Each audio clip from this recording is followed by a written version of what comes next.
Estamos en tiempo de trabajo para crear ese marco plurianual que va a ir del próximo año, el 2021, al año 2027. La Unión Europea se juega mucho en este marco porque ahí estarán sus finanzas, lo que se puede hacer y lo que no. Y para hablar de este tema nos acompaña en los siguientes minutos el profesor de Ciencia Política de la UNED, Mario Collin. Bienvenido. Muchas gracias, un placer. Primero, me gustaría que definiéramos qué es esto de un marco plurianual, que además es un marco que va del año 2021 al 2027, es decir, con una duración de 6 años. Sí. El marco financiero plurianual es una especie de presupuesto, que podemos decir, el presupuesto de la Unión Europea a lo largo de los siguientes 7 años. Y en este marco financiero se establecen los límites máximos del gasto de los diferentes programas que tiene la Unión Europea. El gasto máximo en la política de cohesión, el máximo gasto en la política agrícola, y en ese sentido es un presupuesto, pero es mucho más, porque con este marco financiero plurianual se establecen las prioridades de la Unión Europea para los próximos 7 años. Estamos en la presidencia croata durante estos primeros 6 meses del año 2020. Después vendrá la presidencia alemana, que durará los otros 6 meses hasta final de año 2020. Y durante estas 2 presidencias tiene que estar acabado este marco plurianual, este presupuesto para la Unión Europea. Hay muchos temas clave que todos conocemos, sobre todo, por ejemplo, uno sería el Brexit, del que hablaremos a continuación, cómo va a afectar a este presupuesto, pero hay otros. Sí. La negociación es compleja justamente porque hay diferentes temas que son muy conflictivos, y solamente acordar que la Comisión ya ha presentado sus propuestas para este marco financiero plurianual en el mayo de 2018. Ya llevamos muchos meses negociando y debatiendo sobre este tema, pero uno de los claves, por supuesto, como ya he mencionado, es el Brexit.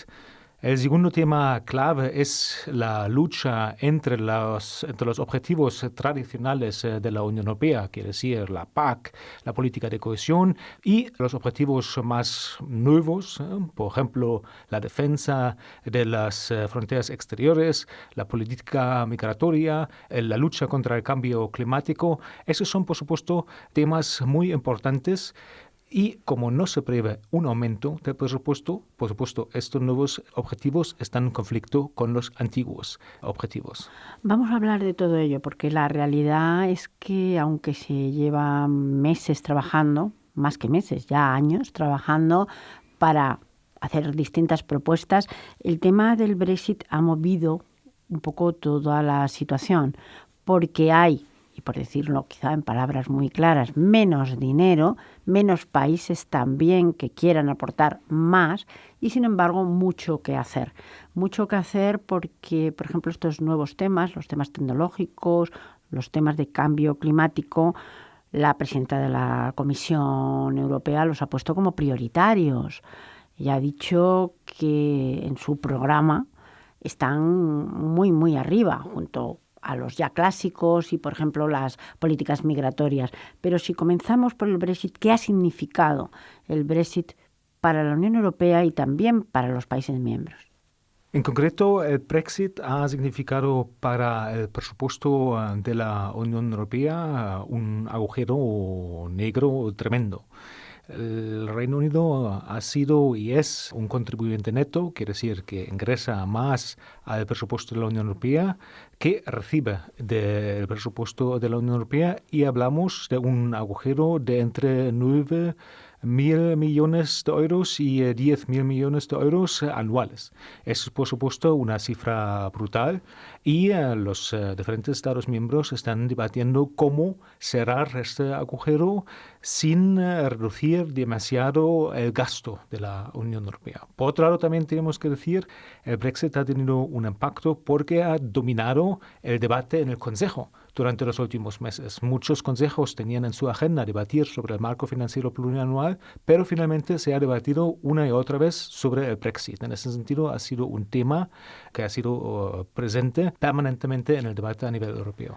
Quizá porque uno afectaba al otro, es decir, el Brexit evidentemente afectaba al presupuesto y hasta que no se intentara ver cómo se podía solucionar de la mejor manera posible, aunque es complicado, ese agujero negro del que nos hablaba, pues era muy difícil poder continuar con los presupuestos.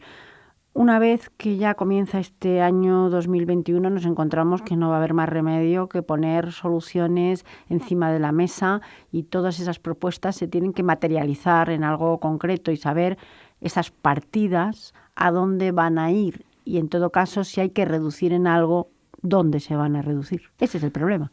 Sí, eso es el problema y ya se ha visto en la propuesta de la propia Comisión que prevé un recorte del 5% para la política agrícola y el 7% para la política de cohesión. Por ello también los países que son beneficiarios de estas dos políticas se han puesto en contra de estos recortes. Pero vemos por otro lado también, como ya hemos mencionado, el nuevo programa de la Comisión, tenemos el nuevo programa del Consejo, siempre se atribuye nuevos objetivos y nuevas tareas a la Unión Europea sin quitar ninguna de las tareas tradicionales. En ese sentido, sí hay un gran debate, sobre todo porque nadie debate sobre nuevos ingresos al presupuesto de la Unión Europea.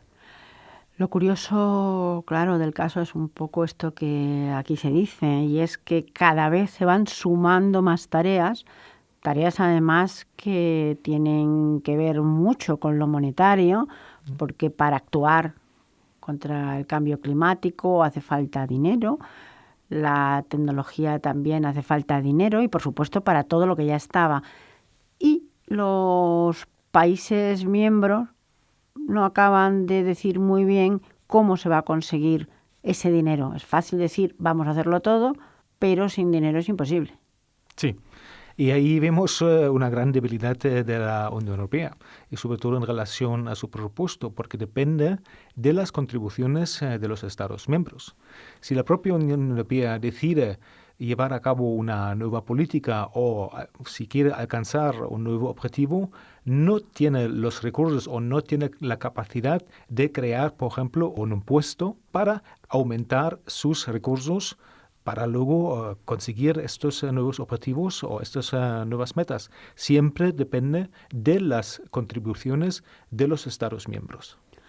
Profesor Colin, hemos visto en los últimos meses cómo Alemania, ese motor europeo que lo ha sido, no voy a decir que se tambaleaba, pero sí sufría una serie de crisis y hablábamos, quizá un poco asustados todos, de qué iba a pasar con Alemania, si iba a llegar una recesión, si eso iba a causar problemas en la Unión Europea, que por supuesto sí.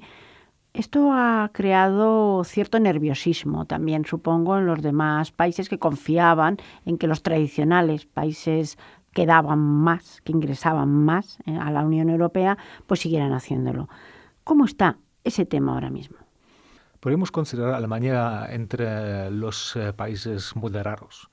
Ya en el 2018, al comienzo de la nueva gran coalición, se estableció en el Tratado de Coalición el objetivo de avanzar en el proceso de la integración europea, incluso también con un aumento de las contribuciones alemanas al mismo presupuesto. Esta posición se ha moderado en los últimos meses, pero también tenemos otros países que son países como Austria, como Dinamarca, como Holanda, como Finlandia, que dicen claramente una Unión Europea más pequeña, quiere decir una Unión Europea sin el Reino Unido, también debería vivir con un presupuesto más pequeño. Y esos países establecen esta cifra mágica del 1% de la renta nacional bruta de la Unión Europea como límite máximo para el presupuesto de la Unión Europea. Alemania tiene una posición moderada y vamos a ver qué va a pasar en la segunda mitad de este año, cuando Alemania asume la presidencia. Sí, al fin y al cabo, Alemania también se muestra más dispuesto en avanzar con las negociaciones, aceptando también un aumento de sus contribuciones al presupuesto. Los temas para los distintos países se pueden ver también desde visiones diferentes. Por ejemplo, si hablamos de migraciones, España o Italia son países muy sensibles porque por sus fronteras entran muchos migrantes que vienen huyendo de la pobreza o de la guerra o de otras cuestiones. En Europa estos caminos de entrada, que no digo que luego no lleguen mucho más arriba dentro de Europa, pero entran por aquí, es un tema importante. Hablábamos también de temas como la agricultura o la pesca y de países que han recibido más que ingresado. Por tanto, ¿cuáles son las posiciones? Y vamos a ir poco a poco. Sigue habiendo grupos, hablábamos antes de Dinamarca o de Finlandia, Holanda, que tienen una posición moderada, que dicen que Europa más pequeña y sin Gran Bretaña tiene que ser eso, más pequeña y con menos presupuesto. Pero, sin embargo, seguimos hablando de hacer muchas cosas y aquellos que no contribuyan tanto, pues es difícil que quieran contribuir más. Sí, el tema migratorio fue un tema es un tema muy importante en el debate sobre el presupuesto, tanto en relación a una política europea de migración, en la política europea de la protección de las fronteras exteriores, pero luego también a políticas para integrar los migrantes que han llegado a los diferentes países de la Unión Europea. Y ahí son expresamente países como Suecia y también Alemania, que han recibido muchos inmigrantes en los últimos años y que se enfrentan a costes también muy importantes a la hora de ofrecer a estas personas educación y también el sistema sanitario. Y ahí, sobre todo Suecia y Alemania también, han negociado fuerte para que estas políticas serán también políticas posibles de cofinanciación, por ejemplo, a través del Fondo Social Europeo. Por lo tanto, las posiciones de los Estados ante temas tan importantes como puede ser las distintas migraciones y cómo, además, integramos. No es solo recibir personas, sino que estas personas vivan relativamente bien para que además luego no haya ningún tipo de problema social. Por lo tanto, revierte también en el propio país, pero causa problemas. Por otro lado, vuelvo a decir, hablamos de cambio climático y de reducción también de contaminación y de otras cosas, pero esto también significa tocar la industria. Por lo tanto, nada es tan sencillo. Ahí vemos claramente una reinterpretación también de las clásicas políticas. Lo que era la política de cohesión hace 20 años ya no es la misma política de cohesión y no va a ser la política de cohesión en la próxima década. Lo mismo podemos aplicar para la PAC. En las propuestas de la Comisión, la PAC asume también un rol muy importante en la lucha contra el cambio climático. Lo mismo podemos decir en relación a la política de cohesión. Y ahí juega España también un rol muy importante. Sea que España defiende con Polonia o otros países que reciben recursos de la política de cohesión la continuidad de esta política, España defiende una política de cohesión totalmente distinta que estos países. Mientras Polonia también quiere los recursos de la política de cohesión para construir autopistas o vías de tren de alta velocidad, España quiere construir una infraestructura digital o quiere también luchar contra la despoblación. Con esta política, en ese sentido, los objetivos son también muy diversos. Claro, los objetivos son diversos en casi todos los países. Por lo tanto, estas, digamos, coaliciones o grupos de países que pueden defender una postura u otra, luego en sus objetivos son diferentes. También porque están en distintos momentos históricos. Es decir, en España se han hecho autopistas, en España se han hecho trenes de alta velocidad y ahora estamos en otro momento de la historia y queremos pues otras cosas que también, por ejemplo, para Polonia, pues son totalmente normales. Si no lo tienen, lo quieren. Pero ¿cómo está en esta posición de los Estados? Estos grupos, hablamos de Suecia y Alemania, que en algunas cosas coinciden, En un momento también hemos hablado de Alemania y Francia como motores. Ahora no parecen tan unidos o parece que hay cierta distancia. Me dirás si es así o no. ¿Y por qué? La situación es mucho más compleja. Tenemos ahora 27 Estados miembros. No tenemos esta clásica línea de conflicto tradicional entre contribuyente neto y los beneficiarios de las políticas. Vemos ahora también que los contribuyentes tienen interés en diferentes políticas, mientras los beneficiarios también ven que posiblemente a lo largo de los próximos años su situación en relación al presupuesto de la Unión Europea cambia. Y están en ese sentido también, como España, reinterpretando o negociando una nueva dimensión o una nueva interpretación de ciertas políticas. Tenemos en líneas generales los amigos de la política de cohesión, aunque también tienen opiniones diferentes sobre la política de cohesión. Tenemos los moderados, podemos decir, en Alemania y también Francia. Tenemos también los defensores de la política agrícola, que es Francia, España. Luego tenemos los duros, los defensores del 1%, que tenemos Austria, Finlandia, Dinamarca y Holanda. Y luego tenemos también defensores de una política de defensa fuerte también entre los Estados miembros. Tenemos Estados miembros que defienden más una acción de la Unión Europea en la política migratoria. En suma, el espectro es muy heterogéneo. Y con este espectro tan heterogéneo y además tan complicado, con países que se alinean en un sentido, pero a lo mejor no en otro. Por lo tanto, al final hay grupos que se hacen subgrupos. Con Gran Bretaña ya fuera de la Unión Europea, con unos Estados Unidos que tampoco son grandes amigos de la Unión Europea, por lo que parece. Con este panorama y con la seguridad de que ese presupuesto se tiene que hacer sí o sí, ¿cuál cree? Y no es hacer de mago, porque aquí ninguno lo somos, pero sí un poco que al final se impondrá. ¿Qué es lo que se impondrá? ¿Se impondrá lo más moderado? ¿Se hará caso a aquellos países que dicen no, el 1% y se acabó? Al final, ¿por dónde va a ir o parece que va a ir? Como siempre, el acuerdo o la interpretación del acuerdo dependerá del punto de vista. Todos los estados van a salir de esas negociaciones diciendo que han ganado las negociaciones. Y interpretando en su manera el presupuesto también será posible. Esto es una forma de negociación típica a nivel europeo que permite, al fin y al cabo, también el progreso del propio proceso de la integración europea, pero el resultado, al fin y al cabo, será un resultado muy complejo que integra a lo mejor también acuerdos que no tienen necesariamente un vínculo con el presupuesto de la Unión Europea.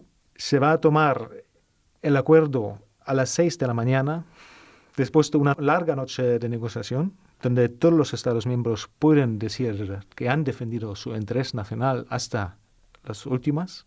Y al fin y al cabo, solamente el análisis muy determinado del acuerdo nos va a dar luego pistas cómo han sido al fin y al cabo las negociaciones. Depende mucho de la presidencia, porque la presidencia al final y al cabo quiere llegar a un acuerdo y en el pasado hemos visto que la presidencia a veces da un paso adelante para luego conseguir un acuerdo. Como hemos dicho, Croacia en la primera parte, Alemania en la segunda y para acabar simplemente un buen presupuesto, un presupuesto que satisfaga en alguna medida a todos, aunque es difícil, ¿puede hacer más Europa?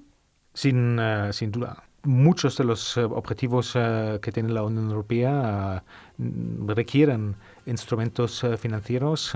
Sin un compromiso fuerte también presupuestario, la Unión Europea no tiene los instrumentos necesarios que requiere para avanzar. Pues muchísimas gracias. Gracias.